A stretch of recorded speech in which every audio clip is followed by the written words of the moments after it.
ये संघ की विचारधारा की बात करते हैं ये लोग कि हम आरएसएस के विचारधारा के लोग हैं। मैं भी आरएसएस का करता हूं और आपके चैनल पे खुले दिल से बोलता हूं मैं कार्यकर्ता रहा हूं, लेकिन ये संघ के भी विचारधारा को नहीं मानने वाले लोग हैं। प्रधानमंत्री जी हमेशा बोलते हैं कि 8 लाख करोड़ एमपीए हो गया, ये बिल्कुल सत्य बात है, लेकिन उन्होंने कभी ये नहीं बताया कि 8 लाख करोड़ ये पैसा लेके बैठा कौन है। 8 लाख करोड़ मैडम जान के आपको भी आश्चर्य होगा, 6 लाख करोड़ से अधिक सिर्फ 32 लोग, 32 पूंजीपति इस देश का पैसा लेके बैठे हैं। तो हमारे प्रधानमंत्री जी के पास वो रिकवरी का विजन नहीं है, बस ये है कि उसको बैड बैंक बनाओ, उसको डाल दो और बाकी बेच दो। अगर लोग बोर्ड देखता है ना एसबीआई चाहे बैंक ऑफ इंडिया या पीएनबी, तो लोगों का फेथ आता है। एसबीआई बैंक आने से तो लोग डरते हैं कि उनको बस काउंटर से काउंटर घुमाया जाता है, ये काउंटर वो काउंटर। मैडम ये मैडम लिख के ले लीजिए, सिर्फ 2 लोगों को, अडानी और अंबानी दोनों को बैंकिंग सेक्टर में लाने की ये सोची समझी रणनीति हो रही है। और देश के युवाओं, खासकर इससे बिहार, मैं माननीय नीतीश कुमार जी से भी आग्रह करना चाहता हूं कि अगर कल के डेट में सारे बैंकों का और ये पीएसयू का निजीकरण हो रहा है ना, तो सबसे अधिक बेरोजगारी बिहार में बढ़ने वाली है मैडम। देखिए, सबसे पहले मैं ये कहना चाहूँगा कि बैंकों का निजीकरण का विरोध हम क्यों कर रहे हैं। हम अपने लिए अस्तित्व के लिए नहीं कर रहे हैं, हम इस देश का अस्तित्व के लिए कर रहे हैं। आज़ादी के बाद 1969 में भारत में सिर्फ एक ही सरकारी बैंक था, एसबीआई और उसका सब्सिडियरी। उसके बाद क्या हुआ, 1969 में इंदिरा गांधी जी ने 14 बैंकों का राष्ट्रीयकरण किया। उसके बाद क्या हुआ, 1969 से अब तक 38 प्राइवेट बैंक मैडम कोलैप्स हुए हैं। आप एक एनबीएफसी है, नॉन बैंकिंग फाइनेंशियल डीएचएफएल, उसका देखिए 2007 से लेकर 2019 तक 2,60,000 उसने हाउसिंग फाइनेंस फेक किए, नकली हाउसिंग फाइनेंस, और उनके डायरेक्टरों ने अपने ही खाते में 17,400 करोड़ ले लिए। वहीं चंदा कोचर जी का देखिए, प्राइवेट बैंक की सीईओ थी ना, उन्होंने क्या किया, वीडियोकॉन ग्रुप को लोन किया, उनके पति का ही है, दीपक कोचर जी का। उसके बाद आप इस बैंक का देखिए, यस बैंक का राणा कपूर जी को उन्होंने क्या किया, रिश्वत लिया सेल कंपनियों से, और उनके पत्नी ने जो प्रमोट किया था। आप क्या चाहती हैं, इन बैंकों को बेचकर जो भारत के करोड़ों लोगों का जो पैसा है उसको डुबो दिया जाए, ऐसे लोगों को दे दिया जाए जो लेके गबन कर जाए। तो मैं इसलिए निजीकरण का विरोध कर रहा हूँ कि इस देश में अगर लोग बोर्ड देखता है ना एसबीआई चाहे बैंक ऑफ इंडिया या पीएनबी, तो लोगों का फेथ आता है। हम लोग जीरो बैलेंस पे अकाउंट खोलते हैं। आप जनधन के खाते का देखिए, इस देश में जब जनधन अकाउंट खोला गया 41.88 करोड़ खोला गया है, आज तक का डाटा आप देख लीजिए गूगल में, उसमें 40.66 करोड़ सिर्फ राष्ट्रीयकृत बैंकों ने खाता खुला है। आज एक विधवा पेंशन है, एक बूढ़ा आदमी का 100 रुपये का अकाउंट खुलता है, विधवा पेंशन, बूढ़ा पेंशन कौन से बैंक में खुलता है, क्या आईसीआईसीआई बैंक खोलता है, हम लोग खोलते हैं। एक विश्वास की टूट रहा है लोगों के बीच। सर, एसबीआई बैंक आने से तो लोग डरते हैं कि उनको बस काउंटर से काउंटर घुमाया जाता है, ये काउंटर वो काउंटर। मैडम, ये छोटी छोटी बातें हैं, इस हमको लॉन्ग लाइफ में सोचना है। हमको उसका डाटा देखिए कि आप कंपेयर कीजिए ना राष्ट्रीयकृत बैंकों वर्सेस प्राइवेट बैंक, आप डिफरेंसेस देखिए, किसने कितना गवर्न किया है, किस बैंक में डिपॉजिट सेफ है, आप देखिए ना डाटा। वर्कलोड देखिए, सरकारी बैंक एक ऐसे बैंक है जो देश का सहारा है। आप एसएमई सेक्टर का देखिए, आप जो 40% प्राइवेट सेक्टर को लोन दिया जाता है ना, ऐसे प्राइवेट बैंक करते हैं, हम लोग करते हैं। ठेला वाले को लोन हम देते हैं, हम प्रतिदिन शुक्रवार को ही 10 लोन किए हैं, ठेला वाले को 10 हज़ार का हम देते हैं, प्राइवेट बैंक नहीं देते हैं। लोगों का आजीवन का सहारा हम लोग देते हैं।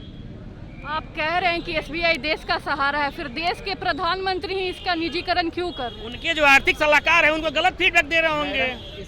इसका देश का प्रधानमंत्री इसलिए इन बैंकों का निजीकरण कर रहे हैं क्योंकि देखिए, रिलायंस जो है, रिलायंस इंडस्ट्री, जो विपक्ष ये मुद्दा बार बार उठाता है कि ये सरकार सिर्फ हम दो और हमारे दो के लिए काम करिए, तो ये सच्चाई है। पूरे देश में बस 4 लोगों का चल रहा है नीति, 2 बेच रहे हैं और 2 खरीद रहे हैं। अब बस ये जरूरत है कि इस जनता को जानने की। आप देखिए, रिलायंस इंडस्ट्री बहुत पहले से आरबीआई के पास लाइसेंस बैंकिंग के लिए मांग रखा है, लेकिन जब उसकी ये इनकी मित्र की सरकार आ गई तो वो सोच रहा है कि एक नया बिजनेस इस्टेब्लिश करने से बेहतर है कि एक बैठे बैठाया बिजनेस। अब मान लीजिए कोई भी बैंक XYZ किसी का भी अगर ये निजीकरण कर रहे हैं तो उसके पास जो भी उसका बिजनेस है, उसके जो ग्राहक है, कस्टमर है, 50% भी रिटेन अगर कर जाते हैं उस बैंक में, देखिए 50% तो लोग जाएंगे, क्योंकि जो विश्वास सरकारी बैंकों के प्रति है वो कभी ना टूटा है और ना टूटेगा। आप जो ये बात बोली कि इस काउंटर से उस काउंटर एसबीआई वाले दौड़ाते हैं, ये बिल्कुल सत्य बात है, लेकिन वो क्यों दौड़ाते हैं इसके पीछे हमने कभी जानने की कोशिश ना आप लोगों ने की और ना जनता जानना चाहिए। जनता जो जानती है वो जो जाती है और जो इस काउंटर से उस काउंटर जाती है वो जानती है क्यों भेजा जाता है, क्योंकि यहाँ जो भी काम होता है वो बाई प्रोसेस होता है। प्राइवेट बैंक में गए अपना उनको बस लोन दीजिए, कल डिफॉल्टर हुआ। भागलपुर में एक शिक्षक का आपको वीडियो शायद मिला होगा, सोशल मीडिया पे काफ़ी वायरल हो रखा था, उन्होंने HDFC से लोन लिया था, बेचारे इतने उनको प्रताड़ित किया गया कि वो सुसाइड कर लिए, ये कोरोना काल में। लेकिन आप एक भी कस्टमर बता दीजिए अगर नेशनलाइजेशन बैंक का कोई भी कर्मी जाके उनको प्रताड़ित किया हो, क्योंकि हम लोग ग्राहकों के साथ होते हैं। प्रधानमंत्री जी हमेशा बोलते हैं कि 8 लाख करोड़ MPA हो गया, ये बिल्कुल सत्य बात है, लेकिन उन्होंने कभी ये नहीं बताया कि 8 लाख करोड़ ये पैसा लेके बैठा कौन है।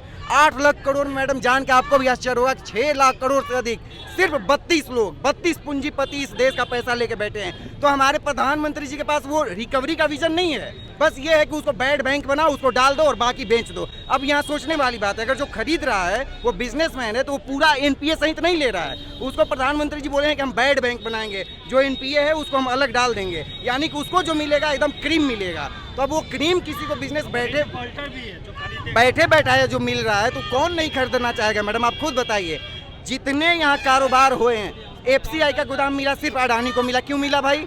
तो बैंक भी जो मतलब निजीकरण दो बोल रहे हैं ना, तो ये मैडम लिख के ले लीजिए, ये सिर्फ 2 लोगों को, अडानी और अंबानी, दोनों को बैंकिंग सेक्टर में लाने की ये सोची समझी रणनीति हो रही है। और देश के युवाओं, खासकर इससे बिहार, मैं माननीय नीतीश कुमार जी से भी आग्रह करना चाहता हूं कि अगर कल के डेट में सारे बैंकों का और ये PSU का निजीकरण हो रहा है ना, तो सबसे अधिक बेरोजगारी बिहार में बढ़ने वाली है मैडम। अब ये नीतीश जी को पता नहीं है आँख से दिख रहा है या नहीं दिख रहा है, या जानबूझ के वो अंधे बन रहे हैं मैडम। आप भी कहीं ना कहीं जॉब कर रहे हैं प्राइवेट सेक्टर में, हम लोगों को कोई फर्क नहीं पड़ेगा, क्योंकि आप भी जॉब कर रही हैं, हम भी करेंगे, लेकिन इससे त्रस्त कौन होगा? जनता होगी। निजी में ये सब लोग, मध्य वर्ग और गरीब, निजी सेक्टर में सबको पता है कि वहाँ जॉब करना है, लेकिन वहाँ आपके राइट्स नहीं होते हैं, सिर्फ शोषण होता है, आपका मानसिक शोषण होता है, शारीरिक शोषण होता है। लेकिन ये जो PSU है या भारत सरकार का उपक्रम जो भी है, वहाँ शोषण नहीं होता, वहाँ अपने राइट्स के लिए आप लड़ सकती हैं, रोड पे आ सकती हैं, क्योंकि ये जो विगत परंपरा के अनुसार हमारे जो यूनियन के लीडर हैं ये लड़ के ये राइट अपने हासिल किए हैं, और ये सरकार इसी को खत्म करने जा रही है। लेबर एक्ट आप देख लीजिए, उसको 8 घंटा से बढ़ा के 12 घंटा कर दिया गया। अब जो 8 घंटा के बाद जो ओवर टाइम मिलता था, अब निजी सेक्टर में उनको अब ये तो ओवर टाइम नहीं मिला। तो मैं इस सरकार की एक नीति मैडम, आप अगर आपके तहत भी मैं जानना चाहूँगा, एक नीति भी बता दीजिए जिससे आम आदमी की थाली में जो रोटी जा रही है उससे अगर पैसे में कोई कमी आई हो, या उसका रोटी इतने पैसे में बढ़ गया हो। एक नीति, उज्ज्वला के तहत सबको फ्री में दे दिए गैस, लेकिन भाई 800 रुपये गैस वो भराएगा कौन? उज्ज्वला की सब्सिडी आती है निजी सेक्टर बैंकों में, private sector bank minimum balance में चार्ज उसका सारा सब्सिडी ही काट लेंगे। तो ये सोचने वाली बात है। और बाकी विपक्ष के जो भी पॉलिटिकल पार्टी लोग हैं उनसे मैं ये आग्रह करना चाहूँगा कि आप लोग आँख खोलो, देशभक्ति सोचो।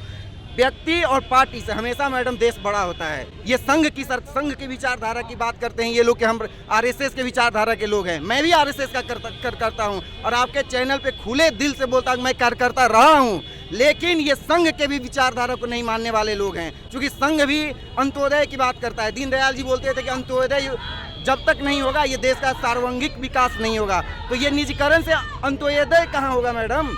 इसमें सिर्फ पूंजीपति की बात होगी, अमीरों की बात होगी। इस नीति से, निजीकरण की नीति से अमीर जो है अमीर होता जाएगा, गरीब गरीब होता जाएगा। आप एक सिंपल एक बात मैं और कहूँगा, एक किसान का लड़का, एक मजदूर का लड़का, आए दिन आप लोग भी खबर बनाते हो, मीडिया में दिखाते हो कि रिक्शा चालक का बेटा IAS बन गया, रिक्शा चालक का बेटा ये हो गया। अगर निजीकरण हो जाएगा, आप खुद हमको बता दीजिए, ये जो आपका हेडिंग होता है ये इतिहास होगा कि नहीं? क्योंकि कभी निजी सेक्टर में आप कोई कंपनी बता दीजिए, बिना MBA, MTech, MCA का कोई भी व्यक्ति अगर नौकरी पा लिया हो तो आप हमको बता दीजिए। और किसान का बेटा, किसान के पास ना 10 लाख होगा, ना वो अपने बेटे को MBA कराएगा, ना उसकी स्थिति बदलने वाली है। यानी कि ये मोदी सरकार, मोदी जी ये जो बोल रहे हैं ना कि निजीकरण करेंगे, देश को सुविधा मिलेगी, सुविधा नहीं मिलने वाली मैडम। ये आम और गरीब आदमी को बधुआ मजदूर बनाने की दिशा में कार्य कर रहे हैं और वही कर रहे हैं। जैसा कि हम देख रहे हैं, इन लोगों का कहना है कि निजीकरण से सरकार देश को 2 भागों में बांटने की कोशिश कर रही है, एक पूंजीपतियों की और एक मध्यम वर्गीय और गरीब वर्ग के लोगों की। निजीकरण के बाद लोगों का कहना है कि मध्यम वर्ग के लोग भी गरीब हो जाएंगे, और ये सरकार बस 2 लोगों के लिए काम कर रही है और पूंजीपतियों के, अंबानी और अडानी की जेब भरने के लिए ये सारा कुछ किया जा रहा है। हम बता दें कि पिछले 4 सालों में सरकार ने 14 पब्लिक सेक्टर बैंकों का मर्जर कर दिया है। सत्र 2021-20 में फिनांस मिनिस्टर निर्मला सीतारमन ने 2 बैंकों और एक इंश्योरेंस कंपनी को प्राइवेटाइज करने का प्रपोजल रखा है। हालांकि ये अभी तक क्लियर नहीं है कि वो 2 बैंकें कौन सी हैं, लेकिन जानकारों की माने तो वो बैंक ऑफ बड़ौदा और पंजाब नेशनल बैंक हो सकता है। वीडियो पसंद आए तो हमारे फेसबुक पेज को लाइक करिए, यूट्यूब चैनल को सब्सक्राइब करिए।